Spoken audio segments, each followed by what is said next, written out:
आज कुठलाही मराठी व्यवसाय एवढा मोठा नाही आहे, की त्याचं नाव पण जसे एकेकाळी किर्लोस्कर होते. तर कुठेतरी मराठी लोकांमध्ये ते risk taking ability, financial literacy ही सगळी मिसिंग आहे. मिसिंग आहे का कोणी शिकवलं नाही वगैरे. तर हा खूप मराठी स्पेसिफिक प्रश्न आहे, हा जनरल नाही. तर मराठी युवकांमध्ये जर त्याची प्रेरणा द्यायची आहे, का मराठी युवकांना काय आपण अशा काय गोष्टी सांगू शकतो, की ज्या करून त्यांची पण इच्छा होईल, की यार आपण पण फायनान्शियल म्हणजे लिटरसीकडे गेलं पाहिजे, व्यवसायाकडे गेलं पाहिजे. मराठी युथबद्दल का मराठी युथला तुम्ही काय सांगाल? मराठी युथला हे सगळ्यात प्राथमिकता समजावं लागेल, की आपण किसीचे कमी नाही आहे. आपण कोणापेक्षा कमी नाही आहे. ते त्यांना माहिती आहे. आपण प्रॉब्लेम आहे ते जास्त माहिती आहे. आपण कशाचं कम नाही.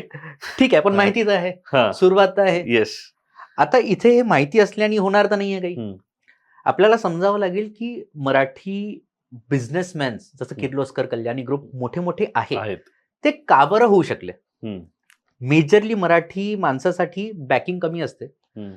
तर काही गोष्टी खूप जास्त अडॅप्ट कराव्या लागतील, ज्याच्याने आपण खूप चांगलं एक बिझनेसमॅन बनू शकतो.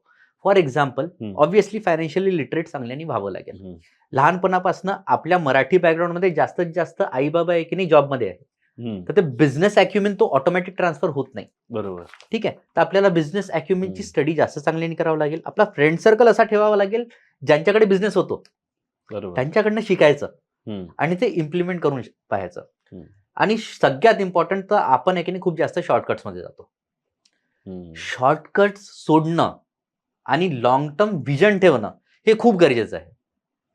तर लॉंग टर्म व्हिजन आपल्याला आलं पाहिजे. शॉर्टकट्स बिलकुल निग्लेक्ट करून टाका. मेहनती आपण ऑलरेडी आहे, पण त्या मेहनतीची डायरेक्शन आपण पैशाकडे न ठेवता सॅटिस्फॅक्शनकडे ठेवतो. खूपदा आपण म्हणतो काम मी खूप चांगल्याने करेल, पण आपल्याला खूप चांगलं काम पण करायचं आहे, खूप चांगला बिझनेस पण करायचा आहे आणि असा विचार करायचा आहे की मी 100 लोकांचं आयुष्य अजून चांगलं करू शकतो. तर हा लॉंग टर्म व्हिजन ठेवून जर आपण तसं दृष्टिकोनातून काम केलं, तर एका डिसिप्लिन्ड मॅनरनी बिझनेस करून आपण खूप समोर जाऊ शकतो.